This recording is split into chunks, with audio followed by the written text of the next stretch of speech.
Қазіргі уақытта елімізде көшіп келушілер қатары артты. Оның ішінде әсіресе еңбек мигранттары көп. Егер бұрын жұмыс істеуге рұқсат құжатты көші-қон полициясы мен халыққа қызмет көрсету орталығы берсе, енді биылдан бұл анықтаманы жергілікті басқару органдары да ұсынады. Көктем мезгілінен бастап Павлодар өңіріне келген 2525 адам еңбек етуге рұқсат алды. Бұл үрдісті енді жұмыспен қамтуды үйлестіру және әлеуметтік бағдарламалар басқармасы жүргізе бастады. Бастапқыда шетел азаматы көші-қон полицияда тіркеледі. Одан кейін жұмыс істеуге ниетті өтінішін халыққа қызмет көрсету орталығына өткізетін. Бүгінгі өткен басқосуда бұл жүйені оңтайландыру мәселесі қаралды. Келген адамдар рұқсат алу үшін цонға барады.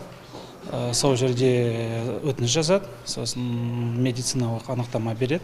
25-ші формасы, сосын жұмыс берушімен келісім шарт әкеледі, және сосын олар налог төленеді.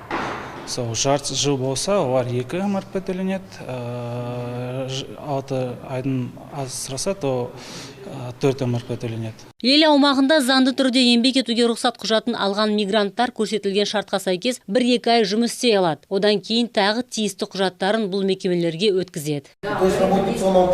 Халыққа қызмет көрсету орталығы қызметкері құжатты қабылдайды. Алайда құжаттары толық болмаса, жергілікті атқарушы билік өткізбей қояды. Нәтижесінде 5 күннен артық болса, біз жұмыс берушіге көші-қон полициясы бірден айыппұл салады. Әрине, бұл менің қателігім емес. Неге мен айыппұл төлеуім керек? Құзырлы мекеме өкілдері жұмыс берушілермен бірлесе отырып, аталмыш мәселелердің шешу жолдарын қарастыруға уағдаласты. Әйгерім Тоқпанқызы, Юрий Белевский, Ертіс ақпарат.